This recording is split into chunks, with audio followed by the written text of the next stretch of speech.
Salut à tous, j'espère que vous allez bien. Je vous retrouve aujourd'hui du Maroc où je suis, plus précisément à l'hôtel Mazagan à El Jadida. Pour ceux qui seraient intéressés, franchement c'est un hôtel, il est magnifique. Vous pouvez y venir vous reposer et y venir avec vos enfants.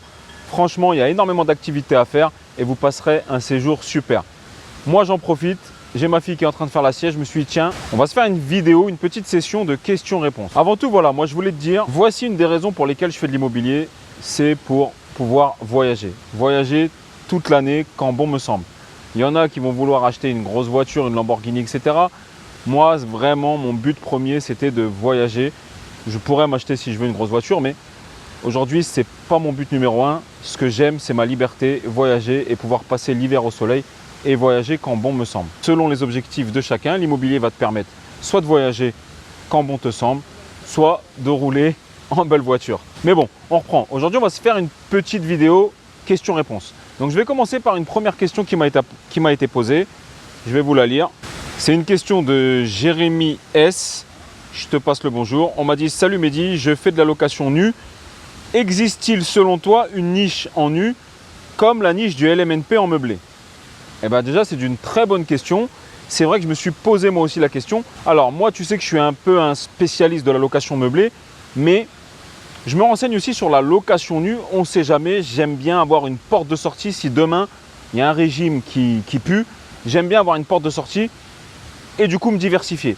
Et effectivement, j'ai un ami dans la location nue, j'ai l'impression qu'il y a une niche. C'est ce qu'on appelle la location nue en convention ANA, avec une subvention ANA. Je vais t'expliquer. L'ANA, A-N-A-H, c'est l'Agence nationale de l'habitat, c'est un organisme d'État qui peut t'aider dans la réalisation de tes travaux. Lorsque tu achètes un bien et que tu y fais des travaux, si tu t'engages avec eux 9 ans à louer à des gens, disons, précaires et sociaux. Alors, je ne vais pas rentrer dans les détails. Apparemment, d'après mon ami, il y a 3 statuts. Il y a le très précaire qui te permet d'avoir un abattement de 85% sur les loyers encaissés. Il y a l'intermédiaire qui permet d'avoir un abattement, je crois que c'est de 71%. Et il y a l'autre statut, tu regarderas sur internet. Les gros avantages que j'y vois, c'est que du coup, tu as cet abattement sur les loyers. Mais l'avantage principal que j'y vois, c'est que si tu trouves quelque chose, un immeuble ou un appartement de ravagé, que lorsque tu as fait ton prêt à la banque, tu as fait ton prêt travaux justement pour faire ces travaux et que ton opération s'autofinance, la cerise sur le gâteau, je dirais, comme nous en meublé, quand on fait de la colocation, de la location Airbnb, la cerise sur le gâteau de ce régime, tu peux demander une subvention à l'ANA. Allez, je vais essayer de te donner un exemple. Tu as acheté un immeuble ravagé 100 000 euros. Tu as 100 000 euros de travaux, donc tu as fait un prêt de 200 000 euros à la banque. Je dis une bêtise, ça va te faire payer du coup 1 200 euros par mois. Sans la subvention ANA, il s'autofinance déjà. C'est-à-dire que tu as fait ton prêt, plus ton prêt travaux, ça te fait payer 1 200, tu as à peu près, je ne sais pas moi, 1 700, 1 800 euros de loyer, ça s'autofinance déjà. Mais là où c'est top avec la subvention et de travailler avec le ANA, c'est que eux, du coup, si tu t'engages avec eux à louer pendant 9 ans à des personnes dites un peu sociales, ça dépend les plafonds, eux, ils vont pouvoir te donner une subvention à hauteur de 75% de tes travaux. Donc, t'imagines, tu as acheté 100 000 euros, tu as fait 100 000 euros de travaux, eux, derrière, ils vont venir te rembourser 75 000 euros. 75 000 euros qui vont te verser sur ton compte et du coup, tu en fais ce que tu veux. Eux, c'est une subvention qu'ils te donnent, où tu t'engages avec eux à louer pendant 9 ans et du coup, ils s'engagent à te rembourser 75% à peu près de tes travaux. Et en plus, tu bénéficies, selon le régime choisi, d'un abattement supplémentaire sur tes loyers. Donc si par exemple, tu es en hyper social, je crois que c'est 85%. Et si tu es en niveau intermédiaire, je crois que c'est 71%. Attention, je ne suis pas un spécialiste de l'ANA. Il faut que tu ailles voir dessus la convention ANA, etc. Mais voilà, donc tu me posais une question. Quelle est selon moi la niche équivalente que vous avez dans le nu par rapport à celle que nous avons dans le meublé? Je trouve que celle-là, le fait de travailler avec l'ANA et de se faire verser une subvention et de s'engager pendant 9 ans avec eux, surtout que mon ami m'a dit que les plafonds de loyer, c'est vraiment très raisonnable. C'est un loyer que tu louerais limite sans être engagé avec eux. Donc je trouve que c'est une super niche dans la location nue. Mais va voir sur internet, tout sera bien détaillé. Allez, on passe à la deuxième question. Salut Mehdi, j'aimerais transmettre mon patrimoine à mes enfants. Que me conseilles-tu pour payer le moins d'impôts possible? Alors ça, c'est une question qui revient assez souvent. Alors qui m'a posé? C'est Eric qui m'a posé cette question-là. Eric, j'aurais besoin de connaître plus de choses. J'ai besoin de savoir plus d'éléments pour savoir comment tu peux transmettre ton patrimoine à tes enfants sans payer d'impôts. Peut-être que aujourd'hui ton patrimoine, il est, je dis une bêtise, de 500 000 € et que tu es marié et que tu as 2 enfants, et là tu peux quasiment tout donner sans payer d'impôts. Vu que tu as le droit à 100 000 € d'abattement tous les 15 ans par parent et par enfant, donc déjà si vous êtes 2 parents, vous pouvez donner 200 000 € chacun par enfant tous les 15 ans. Maintenant, si tu as un plus gros patrimoine, je suis en plein dedans, je suis en train de voir pour transmettre à ma fille, il serait peut-être judicieux de donner la nue propriété. Tu sais que lorsque tu as un bien, ça se compose en 2 choses. D'une part, la nue propriété, de l'autre part, l'usufruit. La nue propriété, en gros, pour te schématiser, de faire simple, c'est les murs. L'usufruit, c'est un peu tout ce qui est la jouissance, c'est-à-dire l'encaissement des loyers, etc. Donc, tu peux donner cette partie des murs et toi, garder l'usufruit. Gros avantage qu'il y a là-dedans, c'est que selon ton âge, tu as un abattement. Il faut regarder pareil le tableau. De 41 à 51, c'est un abattement. De 51 à 61, c'est un abattement. De 61 à 71, c'est un abattement. Donc, selon ton âge, tu as un abattement.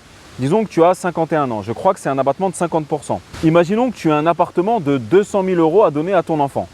Si aujourd'hui, tu lui donnes, dans le cadre de la donation classique, tu vas pouvoir lui donner 100 000 € et 100 000 € que dans 15 ans. Ce qui veut dire que si par malheur, il t'arrive quelque chose entre deux, tu lui auras déjà donné 100 000 € et si tu n'as pas été au terme des 15 ans, les 100 000 € supplémentaires que tu vas devoir lui donner, il va se faire taxer beaucoup dessus. Alors que si tu lui donnes la nue propriété du bien, tu vas avoir par exemple un abattement de 50%. C'est-à-dire qu'aujourd'hui, ton appartement qui vaut 200 000 €, si tu donnes la nue propriété à ton fils aujourd'hui et que tu as 50 ans par exemple, tu vas avoir un abattement de 50%. Parce que tu donnes que la nue propriété, tu donnes que les murs et tu gardes l'usufruit. Donc, pour eux, l'appartement qui vaut 200 000 € pour l'administration fiscale, lorsque tu vas faire la donation en nue propriété, il vaut que 100 000 €. Et du coup, 100 000 €, on rentre dans les clous. Et le jour, je te le souhaite le plus tard possible, où tu partiras, et bien du coup, l'usufruit revient automatiquement sans droit de succession à ton fils. Et voilà comment tu as transmis 200 000 € en ne donnant virtuellement que 100 000 €. Alors attention, bien évidemment, ça se fait chez un notaire. La donation en nue propriété, ça se fait chez un notaire et ça a un coût. Mais ça sera toujours beaucoup moins cher que si demain tu ne donnes pas la nue propriété, que tu lui donnes 100 000 € et qui se fait taxer sur les autres 100 000 € si tu pars entre deux. Voilà, donc je te laisse te renseigner avec ton notaire. La troisième question, une question de Karim. Salut Mehdi, je vais vendre un appartement pour repartir sur un immeuble de rapport. Sais-tu comment pourrais-je faire pour me faire exonérer de plus-value? Alors Karim, il y a plusieurs possibilités pour se faire exonérer de plus-value. L'une des plus fréquentes, c'est de vendre sa résidence principale. Mais là, apparemment, ton appartement, je crois qu'il est loué, donc ce n'est pas ta résidence principale. Si jamais tu peux te mettre dedans lorsque le locataire partira te mettre dedans entre 6 et 8 mois en résidence principale, tu peux ensuite le vendre et faire valoir ça en résidence principale. Mais attention, l'administration fiscale peut considérer que tu as fait ça uniquement à but fiscal. Donc, à voir. L'une des autres choses que tu peux faire, c'est que si tu n'es pas toi propriétaire de ta résidence principale et que tu n'as pas été propriétaire les 4 années précédant cette vente, imaginons que tu vends en 2020 et que toi, tu n'es pas propriétaire de ta résidence principale et que tu vends cet appartement qui est en location et que tu n'as pas été toi propriétaire de ta résidence principale jusqu'en 2016. Tu me suis 4 ans avant la vente. Donc le jour où tu vends, si tu fais une grosse plus-value, tu ne paieras pas cette plus-value si tu t'engages à réinvestir cette plus-value. Je dis une bêtise, tu as acheté 100 000 €, tu vends 180 000 €, normalement tu as 80 000 € de plus-value, et bien tu ne les payes pas si tu t'engages à réinvestir cette plus-value dans les 2 ans pour ta résidence principale. Donc tu dis au notaire, écoutez, moi je n'ai pas été propriétaire de ma résidence principale, là je vends cet appartement, mais moi derrière je vais me racheter ma résidence principale. Donc j'ai 2 ans pour la racheter, donc je ne suis pas taxé sur la plus-value. Attention, il faut que tu réinjectes toute ta plus-value. Si tu réinjectes par exemple la moitié, donc 40 000 €, tu seras taxé à hauteur de 40 000 € sur la plus-value. Donc réinjecte toute ta plus-value dans ta résidence principale. Il y a plusieurs façons de l'injecter, soit en travaux, soit en apport. Il y a d'autres façons pour se faire exonérer de plus-value, mais je ne vais pas toutes les citer. Je pense que tu ne rentres pas dans les cases. Par exemple, si tu vis à l'étranger dans un pays de l'Union européenne et que ta plus-value n'excède pas 150 000 €. Par exemple, si tu es invalide et que tu as une petite pension. Donc voilà, il y a d'autres façons de se faire exonérer de la plus-value. Mais je ne vais pas rentrer dans les détails. Je pense que tu ne rentres pas dans les cases. Alors, la question suivante. Salut Mehdi, peut-on faire un prêt in fine pour autre chose que de l'immobilier? Ah, franchement, c'est une bonne question. Je ne me l'étais jamais posé. Et je ne vois pas l'intérêt de faire un prêt in fine pour autre chose que de l'immobilier, puisque le but du prêt in fine, c'est de nantir un capital pour acheter cet appartement et de venir abonder l'assurance vie ou le support sur lequel tu as nanti ce capital et de venir l'abonder chaque mois pour profiter des intérêts cumulés. Donc, C'est peut-être possible de faire un prêt in fine pour autre chose, un véhicule ou autre, un véhicule de collection ou autre. Mais j'avoue que je ne me suis jamais posé la question et en fait, je ne vois pas comment tu vas pouvoir bénéficier de la puissance du prêt in fine qui est de venir abonder le support où tu as nanti ton capital pour profiter des intérêts cumulés. Donc je t'avoue que là, je ne vois pas. Vois avec ta banque, ça doit être possible. Je ne sais pas, mais en tout cas, pour moi, le prêt in fine, il est super puissant et c'est un levier de dingue que dans l'immobilier. Parce que pour moi, le but de ça, le principe, c'est de venir abonder chaque mois cette assurance vie avec le loyer encaissé et du coup de faire travailler les intérêts cumulés qui travaillent chaque mois et de vendre un an avant et de casser ton assurance vie et ressortir. Mais j'ai déjà fait une vidéo dessus. Donc franchement, pour une voiture de collection ou autre, je ne vois pas l'intérêt. Peut-être que c'est possible si tu nantis le capital, à voir. En tout cas, c'est une bonne question. On passe à la question suivante. Une question de Marcos. Salut Mehdi, merci beaucoup pour ce que tu fais, j'adore, c'est très gentil. Dans une vidéo, tu as dit que par contre, en LMNP ou LMP, il y a un inconvénient énorme en cas de décès, mais je n'ai pas réussi à comprendre. Oui, alors je vais t'expliquer. Effectivement, lorsqu'on est en LMP ou LMNP, il y a un inconvénient énorme si jamais tu décèdes. Il y a un inconvénient énorme pour tes successeurs. Pourquoi? Si jamais tu décèdes, disons que tu as, allez, 500 000 € d'encours de prêt. Si tu décèdes, l'assurance emprunteur va venir rembourser ce capital. Donc 500 000 €, selon comment tu t'es assuré, 50-50 ou 100 et 100. Mais moi, je te conseille de t'assurer à 100%. Comme ça, d'une, tu vas pouvoir venir le déduire de tes loyers encaissés, de ton résultat net. Et de deux, s'il y a quelque chose, vraiment, il faut penser à tes successeurs, tes enfants, ta femme ou voilà, à ta succession. Donc pourquoi il y a un inconvénient énorme lorsque nous, LMP ou LMNP, si jamais on décède entre deux? Parce que du coup, je t'ai dit, l'assurance va venir rembourser ton capital restant dû. Par exemple, 500 000 €. Et du coup, ces 500 000 €, l'administration fiscale, elle n'est pas folle, elle va venir les ajouter tout de suite dans l'année à ton résultat. Donc toi, tu as l'habitude, on fait du LMP, LMNP pour être en résultat, en déficit, voire en résultat nul. D'un seul coup, ton résultat, il se retrouve avec 500 000 € parce que du coup, c'est considéré comme revenu exceptionnel. Donc, ils vont venir tout de suite l'ajouter sur l'année de ton décès à ton résultat. Et comment tu vas être taxé dessus? Au RSI, au SSI maintenant, donc à peu près à 45%. Donc du coup, tes successeurs, ils vont devoir sortir sur 500 000 € tout de suite, presque 250 000 €. Aïe, comment on fait? Si tu ne les as pas prévus, que tu ne les as pas mis de côté, ou alors ils vont devoir revendre un bien dans la catastrophe, etc. Donc il est là le gros défaut, le gros inconvénient de ce statut LMP, LMNP, c'est que si tu décèdes, l'assurance emprunteur rembourse et ça vient tout de suite être ajouté à ton résultat parce que c'est taxé comme revenu exceptionnel. Et je suis en plein dedans, j'essaie de trouver soit une assurance homme clé, soit une assurance bien spéciale, soit une assurance capital décès, quelque chose qui ferait que s'il m'arrive quelque chose, eh ben, si demain l'assurance rembourse, cette assurance viendrait indemniser ma fille ou mon épouse et du coup avec ça il se servirait pour venir payer du coup cette taxation au SSI sur ses revenus exceptionnels. Donc voilà, je suis en plein dedans, j'essaie de mettre ça en place. Effectivement, c'est un gros inconvénient pour les loyers meublés. On passe à la question suivante. Question de Karine. Salut Mehdi, merci pour tes vidéos. Dans ta vidéo sur les TMI, je précise que je n'avais jamais rien compris au TMI et grâce à ton explication des verres qui se remplissent, j'ai tout compris. Bah, c'est le but. Seulement dans ta vidéo, tu parles d'un cas de célibataire avec une part. Moi, j'ai 2 enfants, donc 3 parts. Alors, comment ça se calcule? Alors, ça se calcule avec ton quotient familial. Je vais essayer de t'expliquer. Imaginons que toi et ton conjoint, vous gagnez 60 000 € par an. D'accord? Vous avez 3 parts. Donc, vous allez faire 60 000 €. Si vous ne faites pas les frais réels, vous allez faire l'abattement de 10% que l'administration fiscale t'autorise à faire. L'administration fiscale considère que tous les ans, vous gaspillez 10% pour vous rendre au travail, en nourriture ou en essence, etc. Donc, si tu ne fais pas les frais réels, tu vas avoir cet abattement de 10%. Donc, sur 60 000 €, vous allez avoir cet abattement de 10%, donc 6 000 €. Donc, maintenant, il vous reste 54 000 €. 54 000 €, tu as 3 parts. Donc, on va diviser 54 000 € par 3. Ce qui fait à peu près, merci la calculatrice, à peu près 18 000 €. Donc, 18 000 €, du coup, vous êtes dans la tranche à 14%. puisque la tranche à 14%, elle est jusque 27 000 et quelques. Donc voilà comment ça se calcule lorsque tu as 3 parts. Tu prends ton revenu encaissé avec ton conjoint, tu enlèves les 10% et tu divises par ton nombre de parts.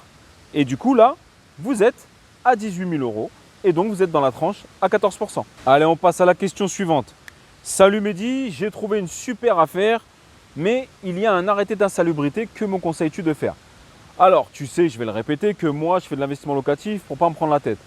Maintenant, arrêté d'insalubrité, arrêté de péril, j'y vais pas du tout. Arrêté d'insalubrité, je peux peut-être y aller sous certaines conditions. La première, c'est que je fasse une excellente affaire. La deuxième, c'est qu'il faut que l'arrêté d'insalubrité, il soit pour des choses que je puisse réparer. Je ne sais pas, peut-être l'humidité, une VMC qui a mal été mise, peut-être des nuisibles, même si j'aime pas tout ce qui est cafard et rats. Mais voilà, quelque chose que tu peux réparer. Alors si toi, tu as trouvé une excellente affaire et que tu as un arrêté d'insalubrité, attention, pas un arrêté de péril. Un arrêté de péril n'y va pas, ça veut dire que l'immeuble, voilà, il est vraiment en catastrophe et du coup, je pense que tu ne pourras même pas acheter lorsqu'il y a un arrêté de péril. Mais un arrêté d'insalubrité, moi personnellement, j'y vais pas. Mais je peux comprendre que certains veulent y aller parce qu'il y a des très bonnes affaires à faire. Du coup, ce que tu fais la remise aux normes. Si c'est une VMC, un problème d'humidité, etc., tout est humide, bah, c'est simple, tu refais tout, placo, machin, peinture, tu remets une VMC, tu me rends le bien comme ça. Et tu reconvoques, tu reprends rendez-vous avec les services de la mairie qui vont revenir dans le logement.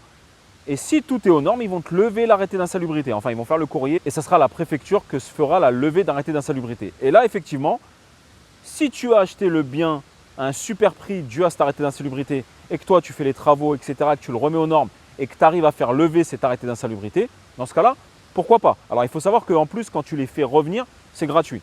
Ils reviennent, ils se déplacent.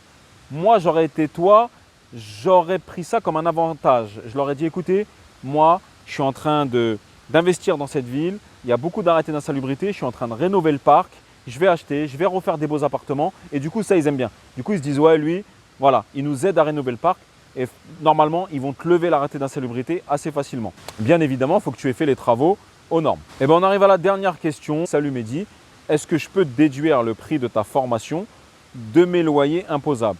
Alors oui, sous certaines conditions, si tu es au réel, en LMNP, en LMP, en SCI-LIS, là, tu pourras déduire le prix de cette formation de tes loyers imposables. Si tu es en location nue, micro-foncier par exemple, ou alors même en meublé micro-BIC, tu ne pourras pas. Si tu as choisi cette option d'abattre un forfait, le forfait que l'administration fiscale t'autorise, c'est-à-dire en nu 30%, en micro-BIC 50%, là tu ne pourras pas, il faut que tu sois au réel. Donc voilà, on arrive à la fin de cette petite vidéo, une petite session questions-réponses. Posez-moi des questions en commentaire, je vous remercie. Je te rappelle que si tu veux aller plus loin avec moi, ma formation est toujours disponible. Du coup, tu intégreras directement notre groupe WhatsApp. C'est une dinguerie notre groupe WhatsApp, je vais te montrer. Hier, on a eu une discussion justement sur la convention ANA, les subventions, comment optimiser. Là, aujourd'hui, on a, je ne sais pas si vous allez voir, il vient d'avoir son prêt. Voilà, franchement, on échange beaucoup dessus. Il y en a un qui nous a dit « J'ai appris plus en 2 semaines qu'en 37 ans sur ce groupe ». Il m'a fait rigoler. Il vient d'avoir ses offres. D'ailleurs, je te passe le bonjour. Franchement, ce groupe, je suis fier de moi. C'est quelque chose que je voulais mettre. Échanger, personne ne se prend plus haut que l'autre, on échange, on se suit, c'est top. Si tu as une problématique en particulier, tu me contactes en privé, mais ça c'est vraiment un groupe d'entraide. Chacun, il y en a ils sont à Mont-de-Marsan, il y en a ils sont à Toulouse, il y en a ils sont en région parisienne, on échange, ce groupe y vit et c'était vraiment l'une des raisons pour laquelle je voulais faire ça. Donc voilà, je te dis à très bientôt, j'espère que cette petite vidéo t'a plu, le cadre est plutôt sympa. On est à l'hôtel Mazagan à El Jadida au Maroc, si tu as des enfants, si tu veux te reposer, c'est le lieu idéal. J'espère que cette petite vidéo t'a plu. Je te dis à très bientôt. Je vous embrasse. À bientôt. Ciao.